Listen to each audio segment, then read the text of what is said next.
Part of the evening edition of News on My Media Prime Television. My name is Fon Quinter. The news is coming to you live from Douala, Cameroon's economic capital. Begin today's edition of Prime News in the Southwest region, where some civil society organizations based in Limbe have taken up the challenge to carry out a sensitization and disinfection campaign in some areas identified as red zones for cholera and other diseases. A Southwest-based correspondent, Kuma Honoré, accompanied the team and files in the following report. Going by statistics from the Specialized Cholera Center in Limbe, the number of patients infected by cholera has drastically reduced in recent time thanks to response from the government and other stakeholders who came in to rescue the situation. Despite a decrease in the number of infected cholera cases recorded on a daily basis, the public is however called upon to respect personal and environmental hygiene to keep cholera out of their communities. It is within this framework that the Rising Hands Foundation for Change, in synergy with Hope Health Foundation, visited the Malfo Bonatikumbo market to sensitize market users on the importance to keep their business premises clean and to adopt good hygienic practices to curb the spread of cholera and other diseases. It was a shocking experience for the team to discover that the Malfo market has no toilet, as the toilet building had long collapsed. We don't get toilets, so we don't even try for complaint. And since the late city mayor even passed away when I began this project, the new one we don't come, we don't try for send out a complaint. Me personally through the market mistress, so he said they see how they will put them in plan. Despite several calls to the power that be, the vendors say their call seems to have fallen on deaf ears. We are not only suffering from the toilet, we are also suffering from the death. Added upon the challenge we are having at hand, the cholera epidemic, we are really at a high risk. Apart from the absence of toilet facilities, the waste disposal system of this market is a call for concern. Intentionally. So I beg government to get me off with the fund. Apart from sensitizing market users on the importance of keeping their environment clean, the team of sensitizers also disinfected some areas which were identified as buffer zones for infections and called on market users to make it a habit to do same every market day. We know the government has done a lot by giving free treatment to cholera. We, in our own way, are trying to sensitize. The sensitization and disinfection campaign continued at the Malfo Motor Park, where all the toilets of the various traveling agencies were disinfected and the management advised to do same on a regular basis. Welcome back. Now, the first preparatory meeting ahead of the celebration of the 50th edition of the National Day held yesterday in Gaoundoué, chief town of the Adamawa region. The meeting was chaired by the governor of the Adamawa region, Kiudadi Bukage. Details in the following report.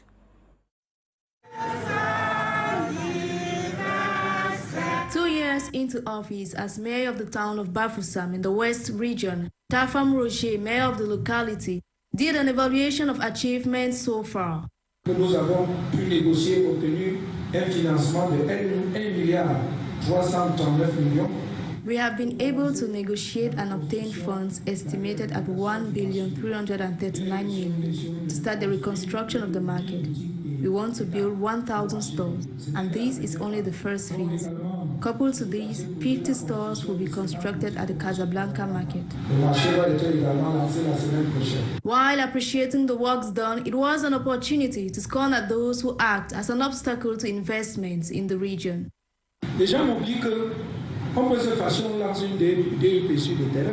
People forget that they can be sued against such actions. If these domains are meant for public use, then the prices will be divided by 2. That's 5,000 instead of 10,000 francs.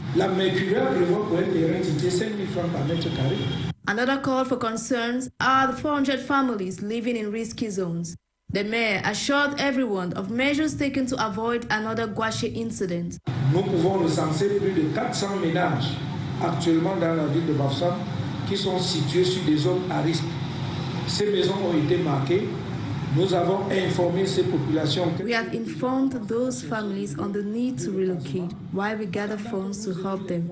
This is to avoid another landslide like the one with the Gwashi incident. Viennent nous faire vivre ce que nous avons vécu avec Gwashi. However, the indicators are positive and the town is bent on maintaining its glaring beauty. That was Wada Ngaket's report on the evaluation of the mayor of Bafusam's 2-year in office. Now the first preparatory meeting ahead of the celebration of the 50th edition of the National Youth Day held yesterday in Gandhi, chief town of the Adamawa region. The meeting was chaired by the governor of the Adamawa region, Q. Daddy Bukaditos. Right ahead.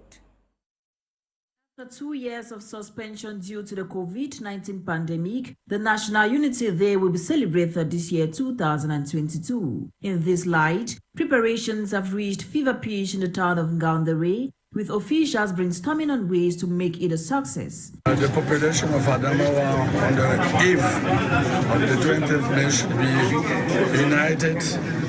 They should be ready to organize the 20th May, the National Day, with enthusiasm, with joy and sense of responsibility. Within the context of COVID-19, committees have been set up to ensure that all barrier measures are respected and celebrations should fall in line with presidential order. We have to take into consideration the fact that the pandemic of COVID still exists, and all our activities will organize under this auspice of the pandemic COVID-19. We are going to strictly observe the instruction, apply the instruction from Yaoundé, such as the teams, what they call the match pass, will be controlled with a reduced number of people.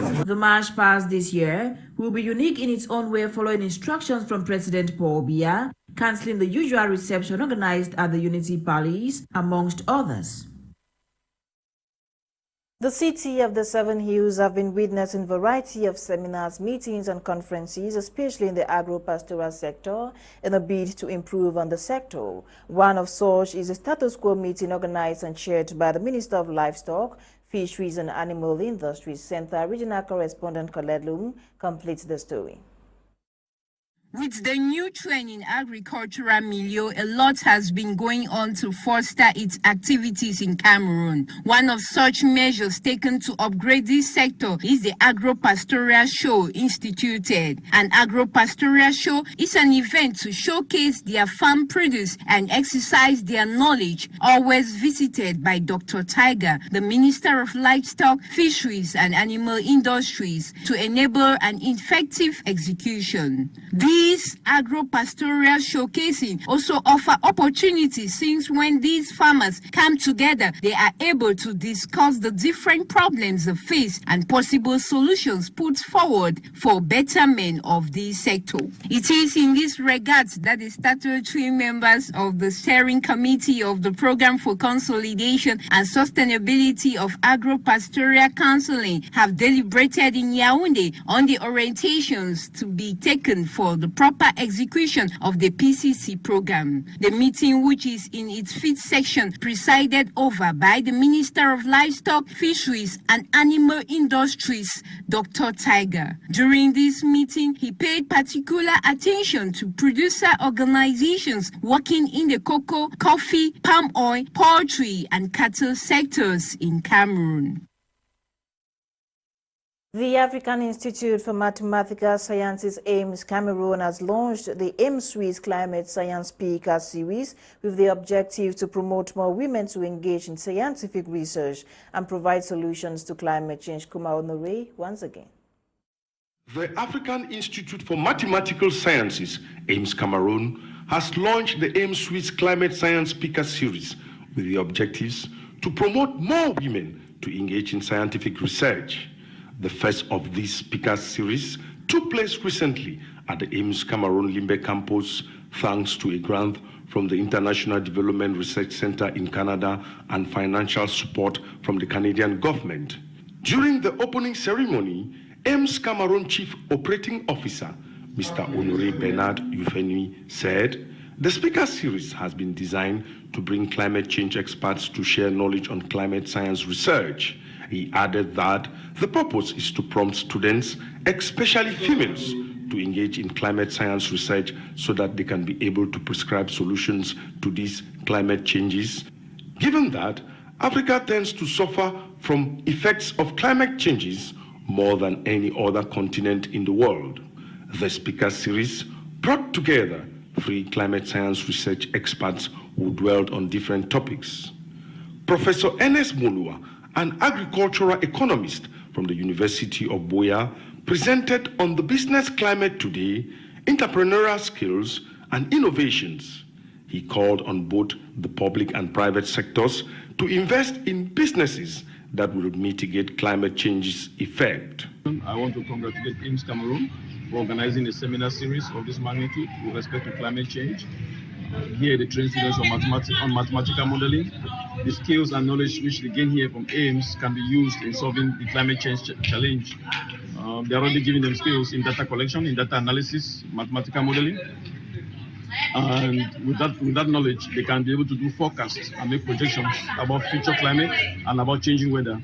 On her part, Dr. Alexandra Nanga, a geologist and assistant lecturer at the University of Buea, dwelled on possible models that can be studied in order to predict clearly the weather patterns in the future. In her case study in Senegal, Ms. Yolande Ngebu, a teacher and research assistant at Aims Cameroon Limbe, said the National Mathematical Agency in Senegal provides scientific information to help farmers guard against drastic changes in weather patterns.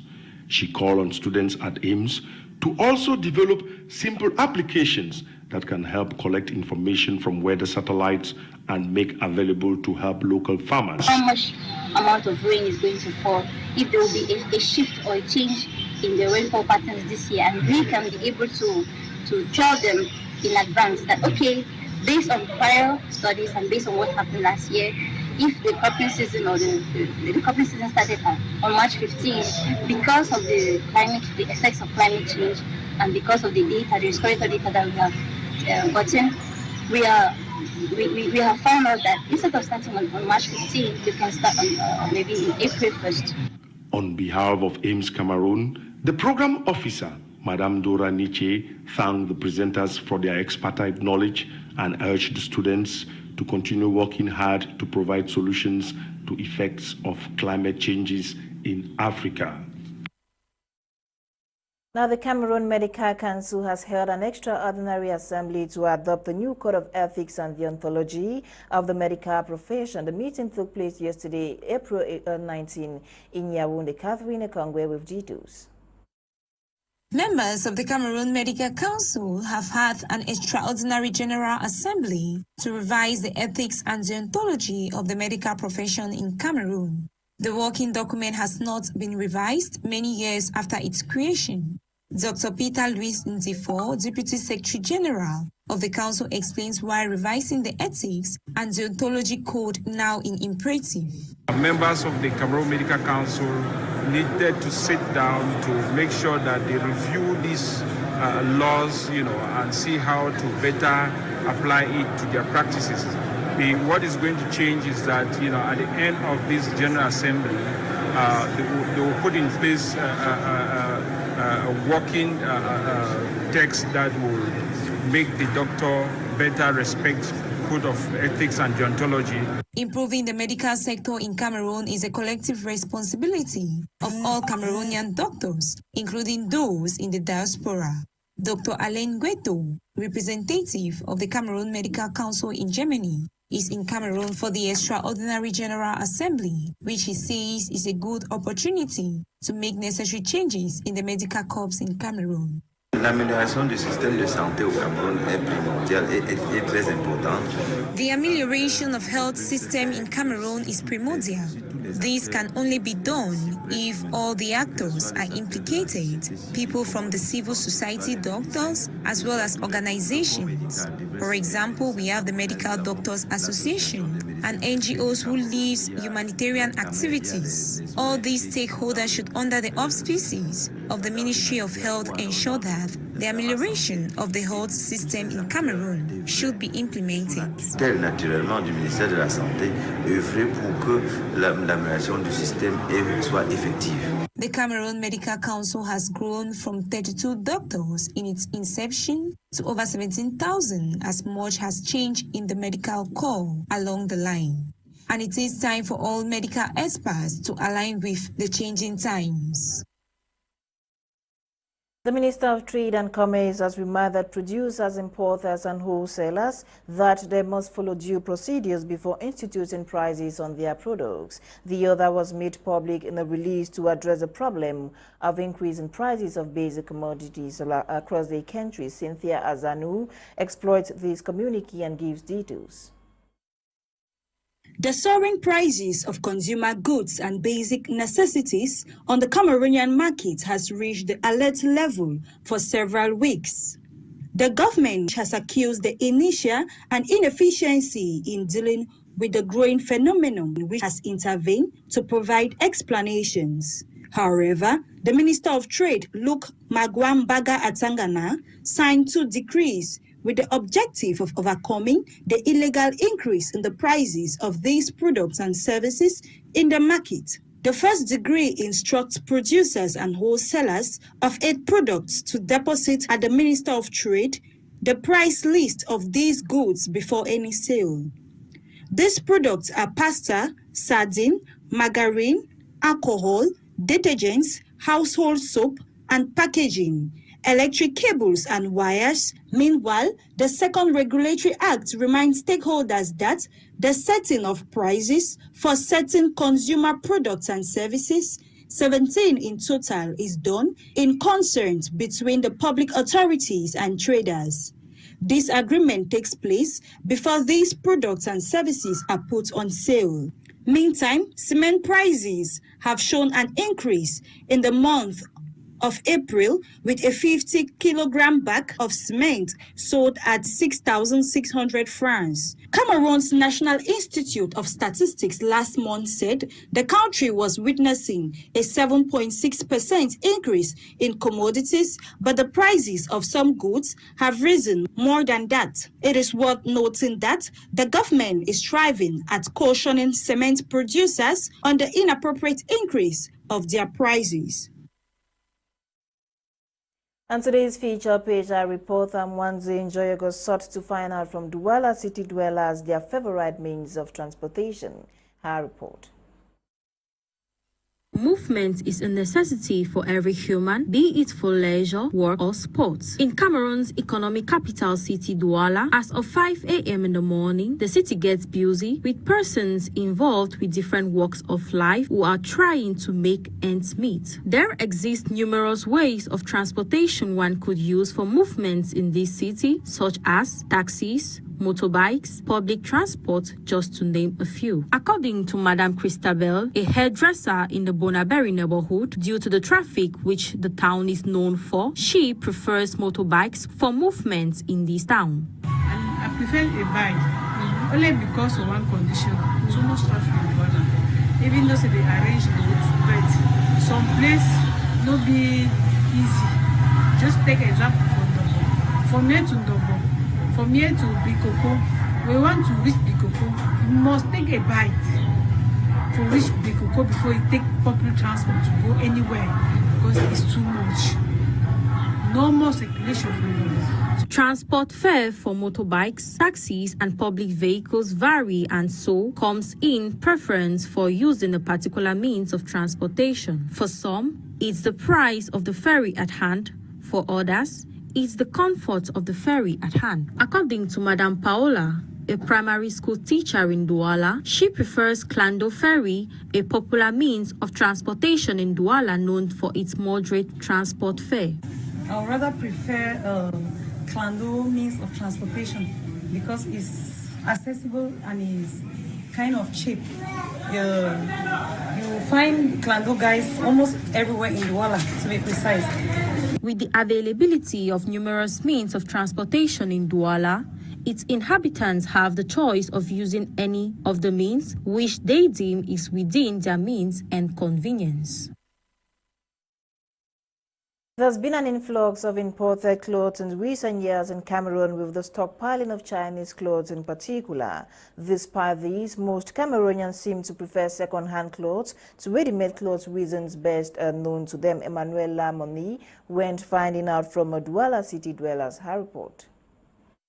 Cameroonian markets have been flooded with ready-made clothes from China in the past years, and recently clothes from Turkey have been gaining grounds in the nation. In the economic capital of Cameroon, Douala, where most of these clothes land before reaching consumers in different parts of the country, many people still prefer second-hand clothes.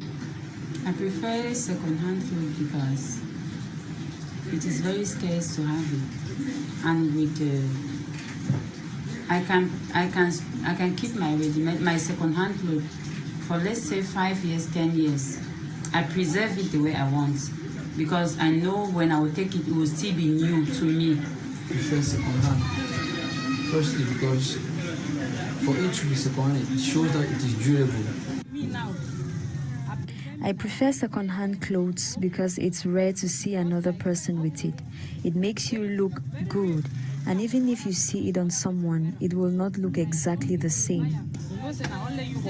It is important to note that most people do not prefer second-hand clothes because it's cheap, but rather because of its durability.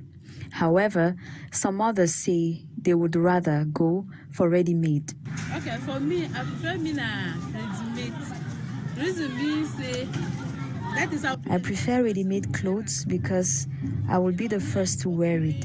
It's not like second-hand clothes that have already been worn. Those who wore it may have some sicknesses and you contract them. Moreover, to go for classic parties, ready-made clothes are the best. Like parties, some kind of classic parties, so you didn't ready-made, make how you shine, be very unique. In 2016, Cameroon's Institute of Statistics said that most second-hand clothes sold in the country are donations to charity organizations that end up in markets. Let's talk sports. The Cameroon national basketball team has qualified for the African Basketball League playoffs, bid for Rwanda after defeating the South Sudanese team 71 points against 64. Eileen Sama with details in this report. The national basketball team of Cameroon FAB has booked a ticket for the playoffs of the African Basketball League scheduled for Rwanda in May 2022. This was after their victory over the South Sudanese team Cobra during the highly contested game, which saw them obtaining 4th place in Group Nile, thus qualifying for the second round of the African Basketball League with 71 points against 64 for Cobra. This was thanks to players like Joel Almeida, who shone with impressive passing balls to catch the Cobra Sports team off guard, thus putting his teammates in confidence with his 3-point basket, where he offered 9 points to his team in the same period. Meanwhile, FAB was defeated by Zamalek, the Egyptian basketball team, in their last group game before the playoffs, 77 points against 63. However, the Cameroonian basketball team remains unaffected after Tuesday's encounter. It is worth mentioning that Team Cameroon FAB is in the Nile group alongside Cobra of South Sudan, Zamalek of Egypt, Petro Luanda of Angola, Tigers of South Africa, and the Congolese Espoir Fukash. And the draws for the 34th edition of the Africa Cup of Nations has been held. A total of 24 teams will qualify to play in the final tournament in Ivory Coast. Delingande with details. Fana Bafana has drawn alongside Morocco, neighbors Zimbabwe and Liberia in the 2023 African Cup of Nations AFCON qualifiers for the tournament taking place in the Ivory Coast in May and June next year. South Africa was seeded in Pot 2 during the draw conducted in Johannesburg on Tuesday evening by Bafana legend Lucas Radebe and former Ivory Coast and Chelsea forward Salomon Kalou. Hugo Bruce men were pulled in Group K with the tournament starting on 30th May. The top 2 finishers in the group qualify for the 24-team tournament. Bafana, who failed to qualify for the 2022 AFCON in Cameroon, won by Senegal, recently faced Zimbabwe during the 2022 FIFA World Cup qualifiers, which South Africa won 1-0 at home and drew 0-0 away. Zimbabwe, however, has recently been suspended by FIFA but still formed part of the draw. Morocco's only AFCON title came in 1976 and their best finish since was second in 2004. And finally, the draws for the 2023 African Cup of Nations qualifying groups have been made in Johannesburg as follows. On Group A, Nigeria, Sierra Leone, Guinea-Bissau, Sao Tome and Principe or Mauritius. Topping Group B, Burkina Faso, Cape Verde, Togo and Eswatini. And on Group C, Cameroon, Kenya, Namibia and Burundi. On Group D, Egypt, Guinea, Malawi and Ethiopia. On Group E, Ghana, Madagascar, Angola, Central African Republic are the teams. Moving on to Group F, Algeria, Uganda, Nigeria and Tanzania. At Group G, Mali, Congo-Brazzaville, Gambia and South Sudan. And on to Group H, Ivory Coast, which is a host country, Zambia, Comoros and Lesotho. And at Group I, the Democratic Republic of Congo, Gabon, Mauritania and Sudan. Making up Group J, Tunisia, Equatorial Guinea, Libya and Botswana. And at Group K, Morocco, South Africa, Zimbabwe and Liberia. And to conclude the last Group L, Senegal, which is the actual holder of the African Cup of Nations, Benin and Mozambique and Rwanda. That report concludes today's edition of Prime News on My Media, Prime Television. My name is Fon Quinter. Keep watching The African Eye. Good night.